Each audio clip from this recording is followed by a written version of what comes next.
गांव के हर घर के बाहर दियों की जगमगाती रोशनी चमक रही थी। गांव की चौखट पर पितरों के लिए भोग सजाया गया था। ढोल नगाड़ों की आवाज हर तरफ गूंज रही थी।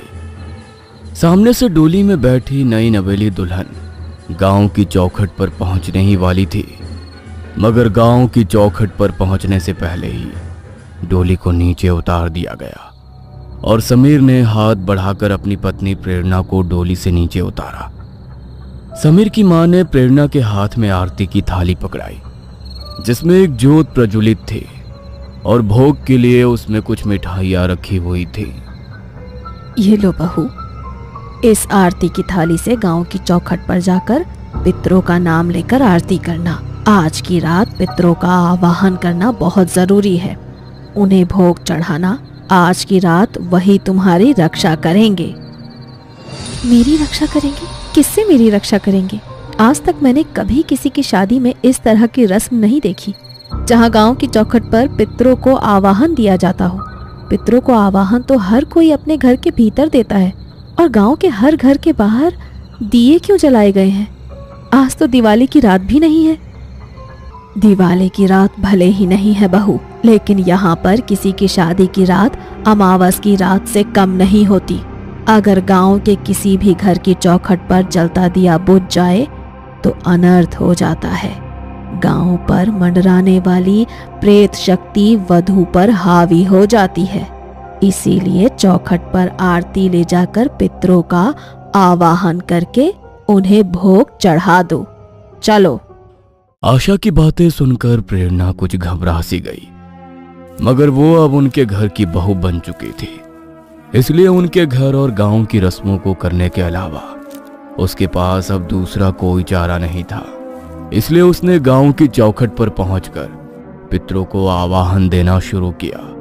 वहां पर बज रहे ढोल नगाड़ों की आवाज अचानक से और तेज हो गई, मगर उनकी खुशी को कोई छुप कर देख रहा था। गांव के घर के पीछे काला लिबास पहने कोई शख्स उनकी तरफ ही देख रहा था। जैसे ही प्रेरणा ने आरती करके पितरों का आवाहन करना शुरू किया, तभी काला लिबास पहने वो शख्स गांव के एक घर की ओर बढ़ा और उसने उस घर के बाहर जल रहे दियों को बुझा दिया, और उसी समय आरती की थाली में जल रहा दिया भी बुझ गया। हे भगवान, ये तो घोर अनर्थ हो गया। आज से पहले तो ऐसा कभी नहीं हुआ कि आरती की थाली में जल रहा दिया इस तरह बुझ जाए। कहीं हमारे पितृ हमसे नाराज तो नहीं हो गए? बहू, तू ठीक तो है ना? बहू, बहू। माँ तुमसे कुछ पूछ रही है प्रेरणा। तुम माँ की बात का जवाब क्यों नहीं दे रही? अरे क्या हो गया है तुम्हें? कुछ बोलो तो सही। जब बार बार सबके बोलने पर भी प्रेरणा ने किसी की बात का जवाब नहीं दिया, तो समीर ने उसके कंधे पर हाथ रखकर उसे सहलाया। प्रेरणा ने उसी समय उसका हाथ अपने कंधे से झटक दिया। उसने पीछे मुड़कर समीर की तरफ देखा तो उसकी आंखें सुर्ख लाल हो चुकी थी और चेहरा सफेद पड़ने लगा था। उसकी सांसें तेज हो चुकी थी। उसने गुस्से में समीर की तरफ देखा। लगता है वो प्रेत आत्मा बहू रानी पर हावी हो गई है। जल्दी से मंदिर से सिंदूर लेकर आओ, जाओ। नहीं छोड़ूंगी, मैं किसी को भी नहीं छोड़ूंगी। बहुत समय से इसी दिन का इंतजार कर रही थी। अब मुझे इजाजत मिल गई। अब कोई नहीं बचेगा। प्रेरणा ने समीर की गर्दन को अपने हाथों में जकड़ लिया और उसके गले को बुरी तरह दबाने लगी। तभी गांव की एक औरत ने पीछे से आकर प्रेरणा के माथे पर माता रानी का सिंदूर लगा दिया और प्रेरणा उसी समय वहां बेहोश होकर गिर पड़ी। उस बूढ़ी औरत ने प्रेरणा के सर से 7 बार कुछ पैसों को वारा और उसे आरती की थाली में रख दिया। सामने दोबारा से थाली में रखे दिए को जलाया। ये लो आशा, इस आरती की थाल से भोग चढ़ाकर दोबारा पितरों का आवाहन करो और उनसे माफी मांगो। अब वही तुम्हारी बहू की उस प्रेत शक्ति से रक्षा करेंगे। उस औरत ने आशा के हाथ में आरती की थाली पकड़ाई और आशा ने पितरों का आवाहन कर उन्हें भोग चढ़ाया। भोग चढ़ाने के बाद वह तुरंत ही प्रेरणा को उठाकर घर लेकर चले गए। आज तो अनर्थ होते होते बच गया। पता नहीं क्या गलती हो गई हमसे जो वो प्रेत शक्ति हावी हो गई बहू पर। मुझे नहीं लगता कि बला अभी टल गई है। वो शक्ति बहू पर हावी हुई है तो जरूर हमारे घर के इर्द गिर्द ही मंडरा रही होगी। हमें कल के कल ही पंडित जी को घर पर बुलाना पड़ेगा। वो लोग जिस प्रेत शक्ति से डरे हुए थे वो उनकी बहू के साए के पीछे पीछे अब उनके घर में प्रवेश कर चुकी थी। घर के हर कोने में उसका साया पसरा हुआ था। रात भर तो प्रेरणा बिल्कुल शांत रही। सुबह होते ही घर वाले पंडित जी को बुलाने मंदिर पहुंच गए तो उन्होंने देखा कि मंदिर में आज पंडित जी की जगह बस उनका शिष्य ही पूजा पाठ कर रहा है। क्या बात है, आज पंडित जी अभी तक मंदिर नहीं आए? आज उनको आने में देर हो गई क्या? नहीं, पंडित जी के एक रिश्तेदार की अचानक मौत हो गई। वो अपने परिवार के साथ वहीं पर गए हैं। आने में उन्हें कुछ दिन लग सकते हैं। क्या? पंडित जी जब तक बंधन नहीं करेंगे तब तक कुछ भी सुरक्षित नहीं होगा। क्या आप हमारे घर का बंधन कर सकते हैं? माफ कीजिएगा, लेकिन मुझे बंधन करना नहीं आता। वो तो पंडित जी कर सकते हैं। तब तक आप घर की चौखट पर माता रानी के सिंदूर का स्वास्तिक बनाकर अपने घर की रक्षा कर लीजिए। मैं अभी अंदर से जाकर सिंदूर लेकर आता हूँ। शिष्य ने मंदिर से विनोद को सिंदूर की शीशी दे दी।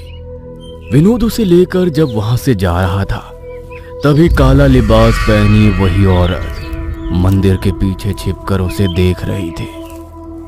वो छिपते हुए विनोद के पीछे पीछे चलने लगी और थोड़ी दूर पहुंचने के बाद विनोद से जाकर टकरा गई। उसका चेहरा काले कपड़े से ढका हुआ था।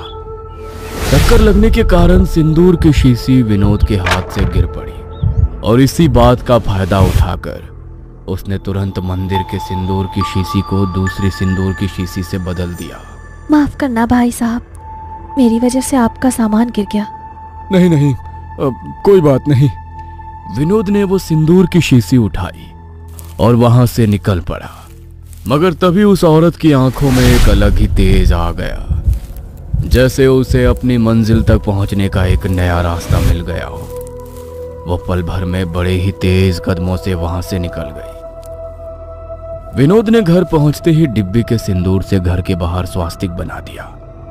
मगर वो नहीं जानता था कि यह मंदिर का सिंदूर नहीं है और अब उसके घर के भीतर उस प्रेत शक्ति को प्रवेश करने से कोई नहीं रोक सकता है। जैसे ही विनोद ने घर के भीतर प्रवेश किया उसके साथ साथ एक काली परछाई भी घर के अंदर दाखिल हो गई।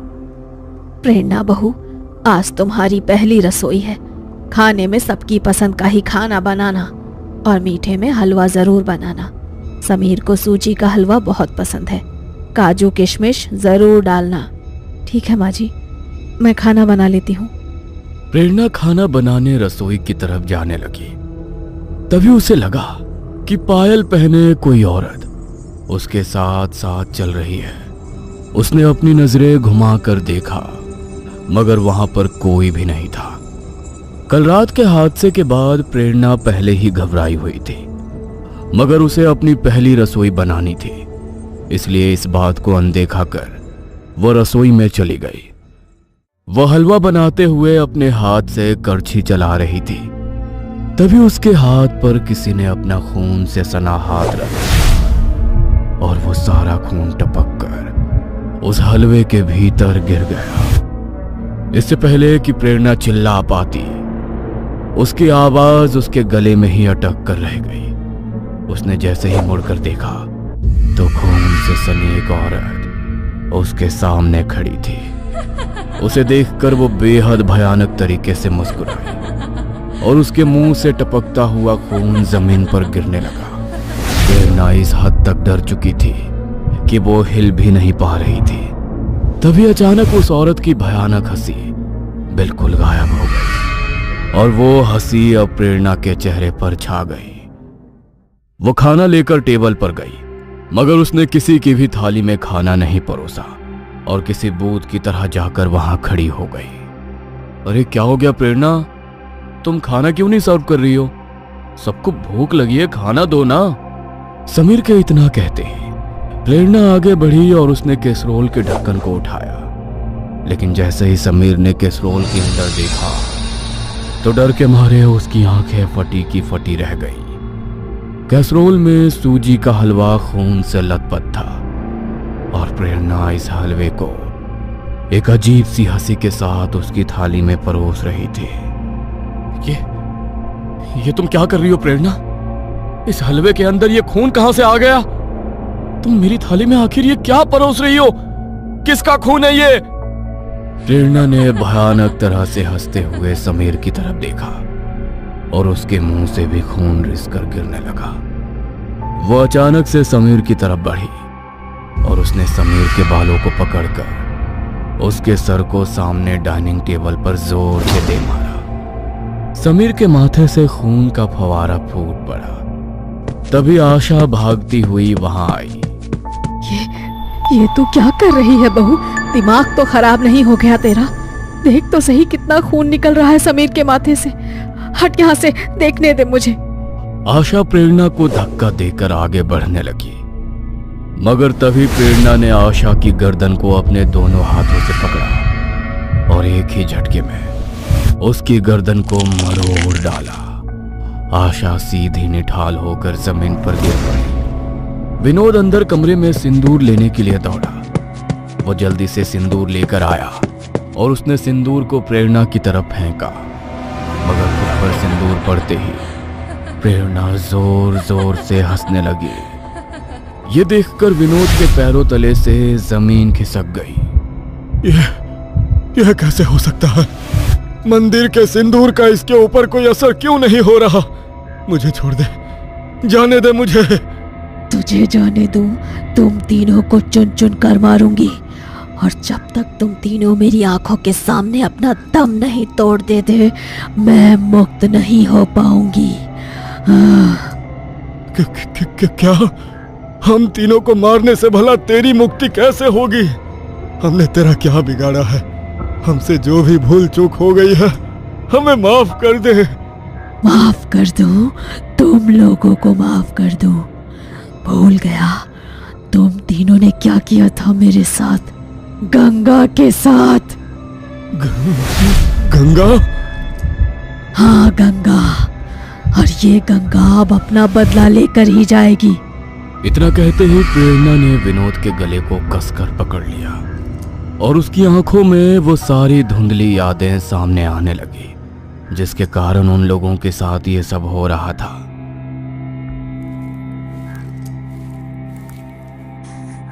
अरे क्या हो गया तुझे? तू इस तरह रो क्यों रही है?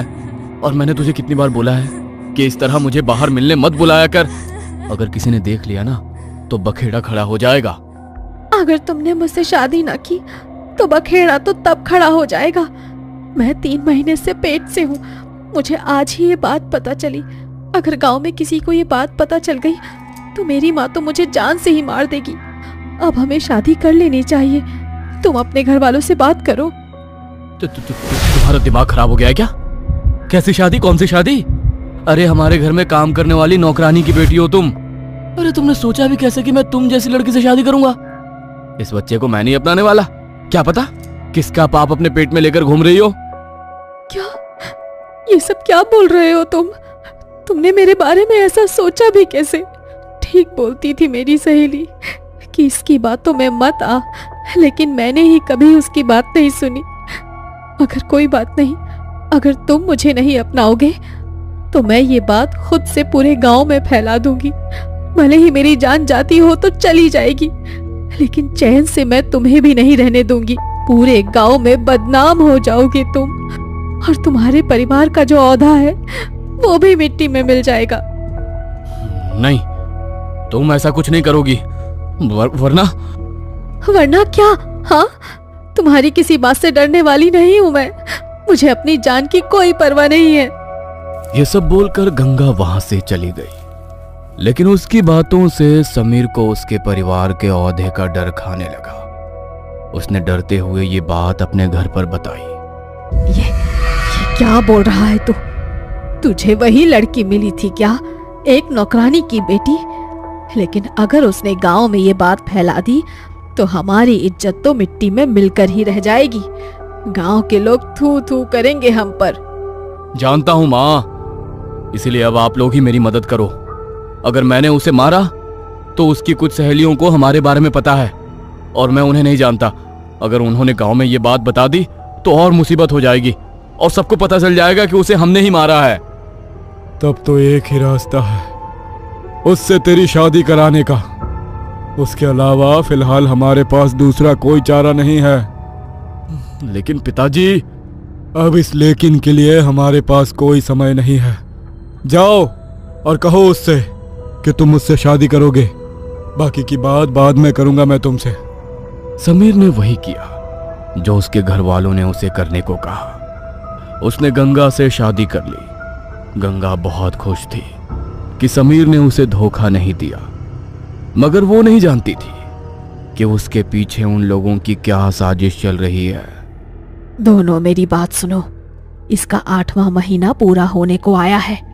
जैसा हमने सोचा था अब वैसा ही करना है। अगर घर में एक बार बच्चे की किलकारियां गूंज गई तो और मुसीबत हो जाएगी। गंगा ऊपर वाले कमरे में कुछ सामान लेने गई थी और आशा की नजर उसी पर थी। जैसे ही गंगा सीढ़ियों से नीचे उतरने लगी तो आशा ने उसे सीढ़ियों से धक्का दे दिया और गंगा सीढ़ियों से गिरती हुई सीधा नीचे जाकर गिरी। उसके सर में गहरी चोट आई और वो जोर जोर से दर्द से चिल्लाने लगी, मगर उसके चिल्लाने की आवाज कोई सुन ना पाए। इसलिए समीर ने उसके चेहरे को एक कपड़े से बांध दिया। तुझे क्या लगा मैंने तुझसे शादी कर ली तो मैं तुझसे प्यार करता हूं? अरे मजबूरी थी मेरी, मजबूरी। अगर तुझसे शादी नहीं करता और ये बात पूरे गांव में फैल जाती तो बदनामी तो हमारी ही होती। लेकिन कोई बात नहीं, अब गांव वालों को कुछ भी पता नहीं चलेगा और ना अब तू इस दुनिया में रहेगी। गंगा सीढ़ियों से गिर गई है। इस बात का फायदा उठाकर उन लोगों ने उसके सर को जोर जोर से सीढ़ियों पर पटका और कुछ ही देर में गंगा ने अपना दम तोड़ दिया। उसकी मां पर दुखों का पहाड़ टूट पड़ा। उसके अंतिम संस्कार के बाद वो अपनी बेटी का कुछ सामान लेने उसके ससुराल पहुंची, मगर कमरे के भीतर वो लोग जो बातें कर रहे थे वो सुनकर उसके पैरों तले से जमीन खिसक गई। अच्छा है किसी को कानो कान कोई खबर नहीं हुई कि उसे हमने ही मारा है। एक नौकरानी की बेटी को अपने घर की बहू पूरी उम्र नहीं बनाकर रख सकती थी मैं। मेरे बेटे की एक गलती की सजा पूरी उम्र थोड़ी भुगतता रहता वो। इसका मतलब इन लोगों ने ही मेरी बेटी को। रेखा की आंखों में आंसुओं के साथ साथ गुस्से में खून उतर आया। वो जल्दी से वहां से निकल गई कि किसी को वहां पर उसके आने की भनक ना लगे। वो रोती हुई जल्दी से अपने घर पहुंची और अपनी बेटी की तस्वीर को अपने सीने से लगाकर बिलख बिलख कर रोने लगी। तू चिंता मत कर मेरी गुड़िया, इन लोगों ने तुझे मारा है ना, तेरी जान ली है ना इन्होंने। तेरी माँ आज तुझसे ये वादा करती है कि तेरे हाथों ही इन सबको मौत के घाट उतरवाएगी। बस वो रात आने दे। उस दिन के बाद से रेखा ने काली विद्या और तंत्र मंत्र सीखना शुरू कर दिया। गंगा की आत्मा अब अपने इंसाफ के लिए भटक रही थी। जिस रात समीर की शादी हुई उस रात रेखा ने उनके घर के बाहर जल रहा दीपक बुझा दिया ताकि गंगा की आत्मा प्रेरणा के शरीर के भीतर प्रवेश कर सके और जैसा वो चाहती है उसके बाद सब वैसा हो सके। सब याद आ गया ना, जब मेरे और मेरे बच्चे के लिए तुम लोगों ने कोई रहम नहीं किया तो मैं तुम लोगों पर कैसे तरस खाऊं। तुम तीनों मेरी आंखों के सामने मरोगे। समीर और आशा को हल्का हल्का होश आया, मगर तभी प्रेरणा ने उन तीनों पर हमला कर दिया। उनकी चीखों की आवाज पूरे घर में गूंज उठी, मगर वहां पर उनको बचाने वाला कोई नहीं था। कुछ देर की चीखों के बाद सब कुछ बिल्कुल शांत हो गया। प्रेरणा बेसुध होकर जमीन पर गिर पड़ी। गंगा ने अपना बदला ले लिया था और अपना बदला लेकर अब वो हमेशा के लिए मुक्त हो चुकी थी।